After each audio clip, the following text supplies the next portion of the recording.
has only 3 wheels, 2 doors, and doesn't even have a steering wheel. But its creators think this could be the future of urban transportation.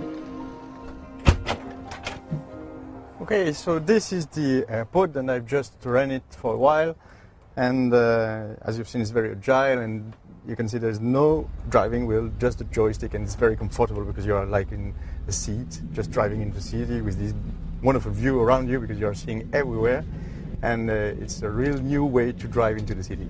The main advantage, of course, is that it's no polluting cars.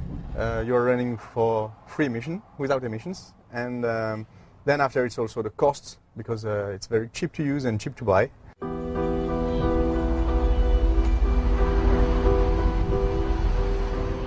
The world's approximately 600 million passenger cars burn more than 1 billion cubic meters of fuel every year.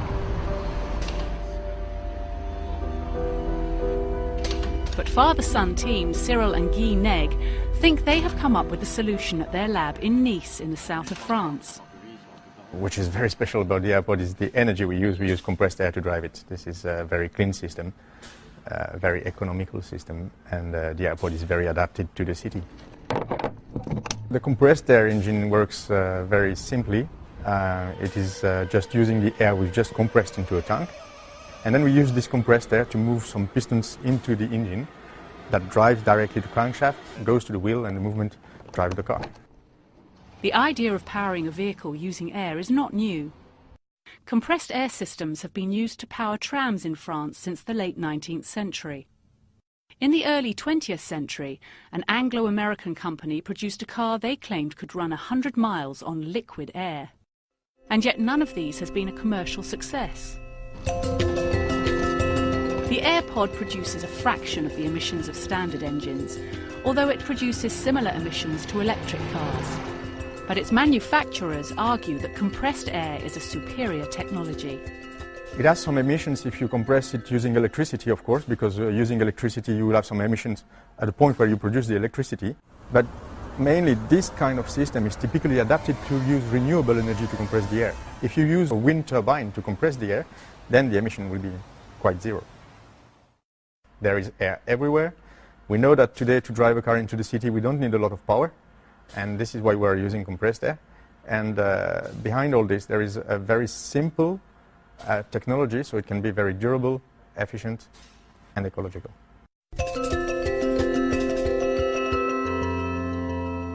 Of all its many advantages, the main attraction could be the price. The airport is going to cost around 7,000 euros, and I think that the first people that would like to buy it are the people that like new things, technological things, and then after the private people that are very interested into ecological things. And step by step, as soon as the car will be on the road and people will know that you just need 50 cents to drive 100 kilometers, then the other people would like it, even if they don't care about ecology. The fastest airport will be 80 kilometers per hour, and range between 150 and 200 kilometers. The AirPod has already caught the attention of India's car manufacturing giant Tata. On this day, a potential suitor from Brazil is visiting to assess the AirPod for the South American market. We sell a lot of options in 17 countries to build the car. We have a lot of negotiations with Chinese in the United States, in South Africa, in French, Italian. Because the world needs a clean car. We've run the car for many times in the cities, and we've seen the reaction of the people. They're amazed looking at this car, which is so strange, so different. And they ask, very often they ask, is it an electrical car? Of course not. We don't want to produce an electric car, but they were very impressed by the car, yes. At the beginning they were thinking that we were fool, but now I think that they've changed their mind, and we can feel a lot of pressure concerning this car because it is a car that disturbs a lot of big companies.